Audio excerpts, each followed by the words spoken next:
Hello everybody and welcome to another one of our how-to videos. And today I'll talk you through some of the most frequently asked questions. What should I do after submitting my application? So once you've uploaded all of your documents and submitted the application online, as part of the guidance notes, you're asked to send an email to exchangestudy@manchester.ac.uk. So that's an email address that's monitored in the International Programmes Office. And when you've sent your confirmation email to that address, we'll look out for your application afterwards. So you don't need to do anything other than confirm via email, and then you can expect to hear from our office within no more than 2 weeks after you've applied.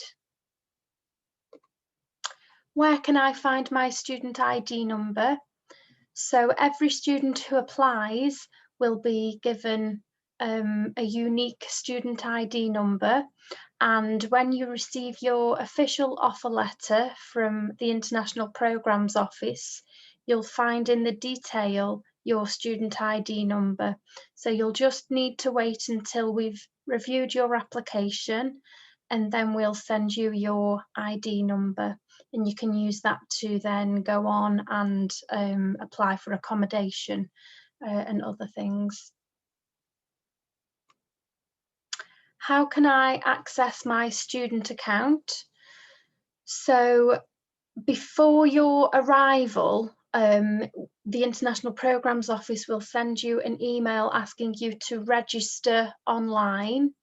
So if you're arriving in September, you won't be asked to do this before the beginning of September. So we'll usually be in touch with you towards the end of August with instructions on how to make your account.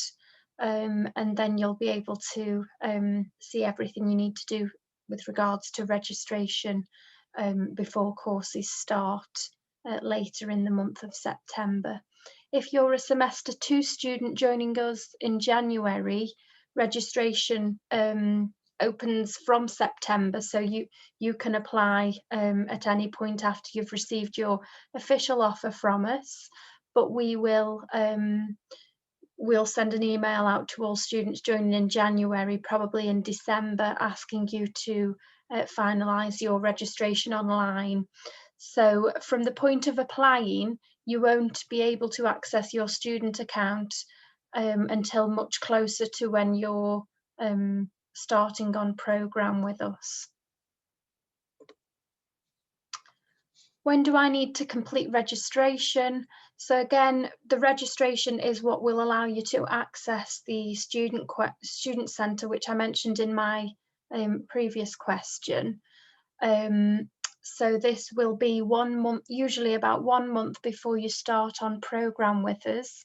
So for September starters, registration opens at the beginning of September, and for January starters, registration is open from September, but we'll send you a reminder to complete your registration in December, about 1 month before you're due to start your classes. How do I apply for accommodation and accommodation contracts? So accommodation is a completely separate team to the International Programmes Office, and you can find on their main website all of the offerings in terms of accommodation and different types of halls of residence. And we will send you instructions on how to apply for accommodation as part of your offer letter. So you'll apply to the International Programmes Office first, and then you'll apply to accommodation afterwards. And as I've already mentioned, everything goes through the accommodation team that's about accommodation. So the International Programmes Office will look after the academic side of coordinating your exchange, but then the accommodation team will be in touch with you with regards to your contract and paying accommodation fees. How do I know if my courses are approved? So when you submit your application, everybody should upload a proposed study plan, and an academic member of staff will look over this study plan alongside your transcript and your personal statement and other documents that you've uploaded alongside your application. And if everything's okay with the courses, you probably won't hear from us. But if there are any issues with courses, then we'll be in touch with you directly. So course units usually open over the summer, and we'll enrol you onto those as soon as we possibly can. And like I've said before, you probably won't hear anything if things are okay, but we will be in touch as soon as possible after understanding that something might not be okay in terms of approvals, or if a class isn't open or no longer running.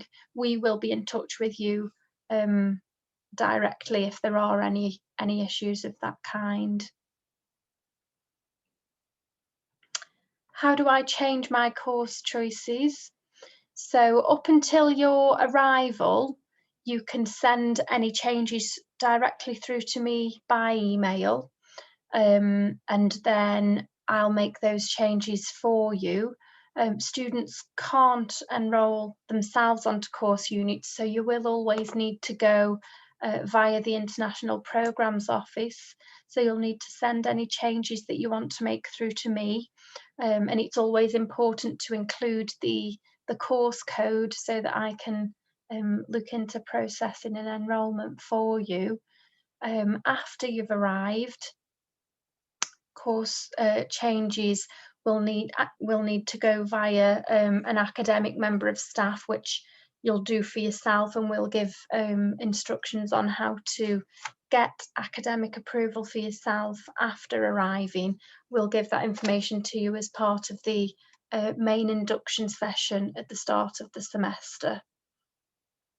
And just as a side note, you'll have 2 weeks after classes start to make any changes, and after that point, the 50 or 60 credits that you're on after those first 2 weeks, they are the ones that you'll remain on for the entire semester, and you won't be able to make any changes after that point. So it is important that over those 2 weeks you get everything finalised and that you're happy with the course units that you're enrolled onto. Where can I see my timetable? So up until you arrive or when you register, you won't be able to see the timetable, and unfortunately we don't have a full list of when courses are running available online for students to see. But after you've registered, closer to your arrival date, you should be able to see your timetable in the student centre. Some schools don't upload their timetables lots in advance, and some schools do, so you might find that you can see part of your timetable but not the entirety. If that's the case, up until when classes do start, you might find that slowly the timetable updates itself, and then eventually you'll have the full timetable, but the location of your timetable will be in the student centre. I don't need 50 or 60 credits for my home university. Can I take less? Unfortunately, we don't have any flexibility around the 50 or 60 credit load. So even if your home university don't require you to take the full amount, the University of Manchester will insist on that. So you will have to take 50 or 60 credits. And whether some of those credits don't end up transferring back to your home degree or not becomes irrelevant, because you do have to be on 50 or 60 credits for the University of Manchester. And the reason for that is because you come to us as a full-time student, and for visa and immigration regulations, you do have to be on at least 50 credits to be classed as a full-time student. And on the flip side of that, if you want to take more credits than 60, unfortunately, we cannot permit that either. So the restriction is between 50 or 60 credits with no flexibility either side of that. When do I need to arrive on campus, travel arrangements and return flights? So as part of your offer letter, you will have an official start date. So you'll be expected to arrive in Manchester in good time for that start date. The start date will be in advance of classes starting because the first week or so is dedicated to an orientation programme. So you won't have classes, but there will be activities organised to help you integrate and settle into the campus and the city. So you'll need to make your arrangements around that official start date, which will be communicated to you in your offer letter. In terms of return flights, we don't advise students to book flights earlier than the official end date of the semester. So exam timetables are usually released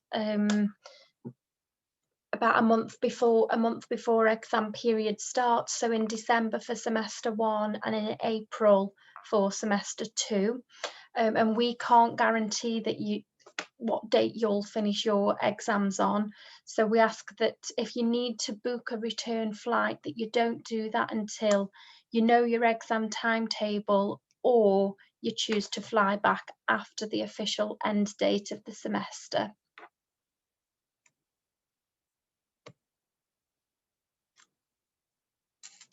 Okay, so if I've covered the most frequently asked questions there, but if any of you do have any other questions, then as always, you can email the International Programmes Office, and our contact details are available on the homepage of our YouTube channel, and we're more than happy to answer any questions by email, so do feel free to get in touch.